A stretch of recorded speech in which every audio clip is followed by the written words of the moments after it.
The Bachelor of Arts is ideal for students who kind of know what direction they want to take in life, and also for those students who don't know what direction, because they get to come into the Bachelor of Arts, choose from different subjects and see what they like and what they want to pursue in life. The students often come in thinking they know what they want to do and change their mind after they've studied a different subject.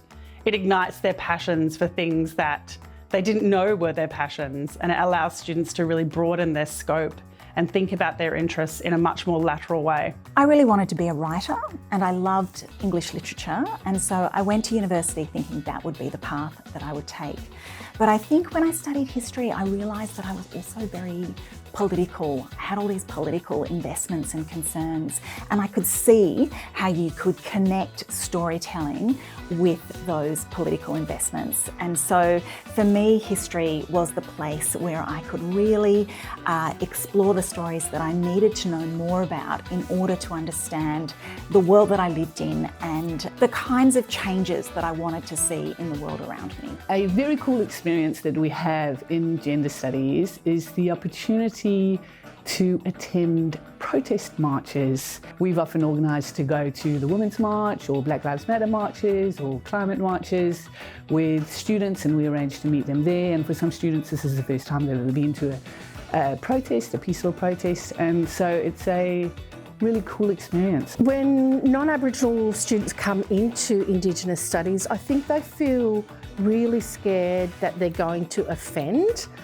First Nations people, but they soon realise that it's a safe, welcoming and productive learning space that helps to transform the skills that they already have and to mature that cross-culturally. Anytime there's some technological development and people are wondering what the impact of that is going to be, then philosophers often have something quite insightful to say about those issues.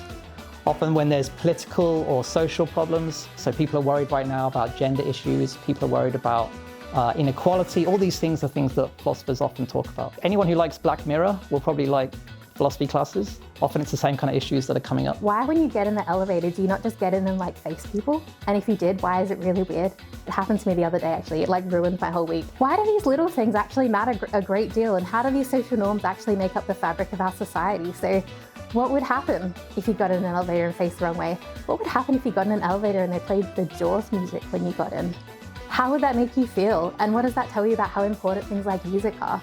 And what other kinds of ways can we mess up the social order of things so that we can start to see those social norms that are invisible? One of the things that I really hate as a geographer is being invited to quiz nights, because people think that I'll know the capital cities and the tallest mountains and the biggest lakes. That's a very big misunderstanding about what geography is. It's so much more than those things. A great example was that the Richmond Football Club was declining in membership, and geographical thinking of understanding where the membership base was in comparison to where the club rooms were helped bring those two things together and really enhance that team's support base. We live in an age where we have AI and deep fakes and fake news and biased media, so it's really important to be able to analyse text and interpret texts and to read past the surface of what they present.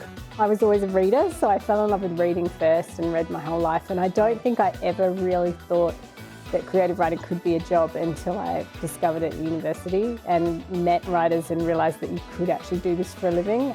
So I was about 26 years old when that happened, and that was just a moment that changed my life. In every class, we have a film screening each week. So we book out a lecture theatre, we show a film on the big screen. That then is our starting point for discussion and close analysis each week. So if you love films, you can come to university and watch films with us. And some of them will challenge you.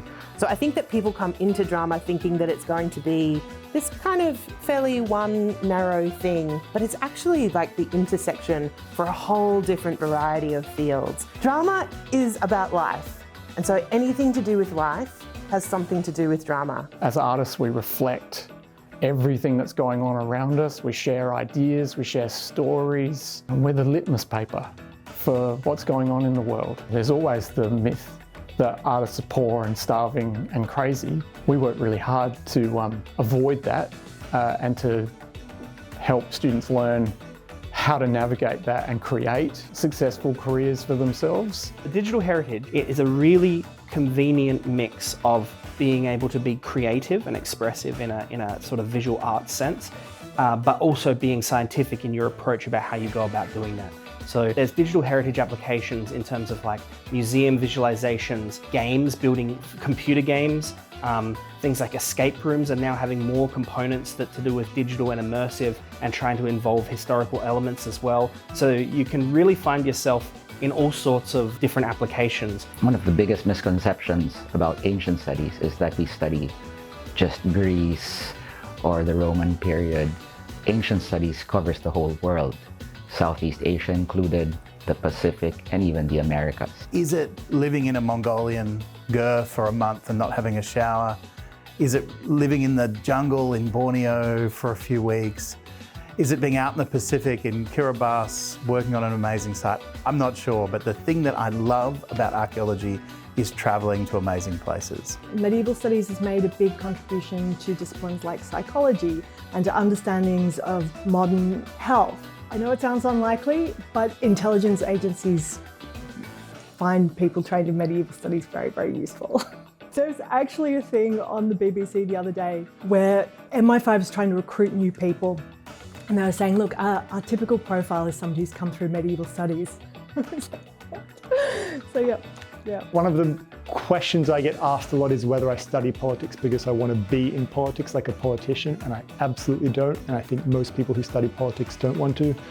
But we do want to understand why people in power are doing what they're doing and how we might be able to nudge them in better directions. My real advice is study politics, but if you could match that with anything else, I would match it with languages. There's almost no better skill you can take from a few years at uni. If you're going to spend the next 2, 3, even 4 years at university, this is probably the best chance you've got in your life to really nail a language. You can travel, you go on exchange, and then from that moment on, there's no coming back. You maintain that level of Spanish.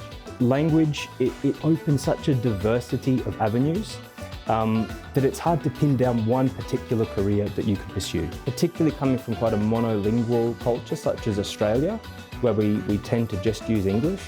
Learning a second language opens ways of thinking and opens cultural and community experiences that we would otherwise never enjoy. Now is a great time to study linguistics because of the explosion of AI, and a language has a lot to do with it.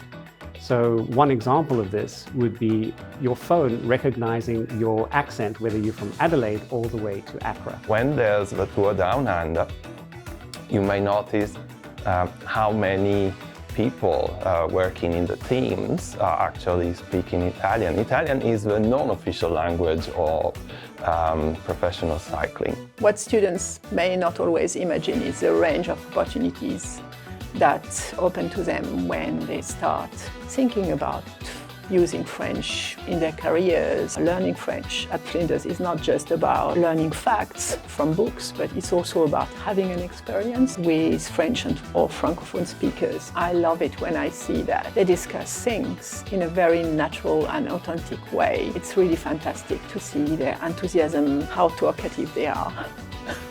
One thing I wish people knew about the Bachelor of Arts was that graduate outcomes are genuinely good. There have been so many studies to show that a Bachelor of Arts will get you a job across a range of different employment opportunities.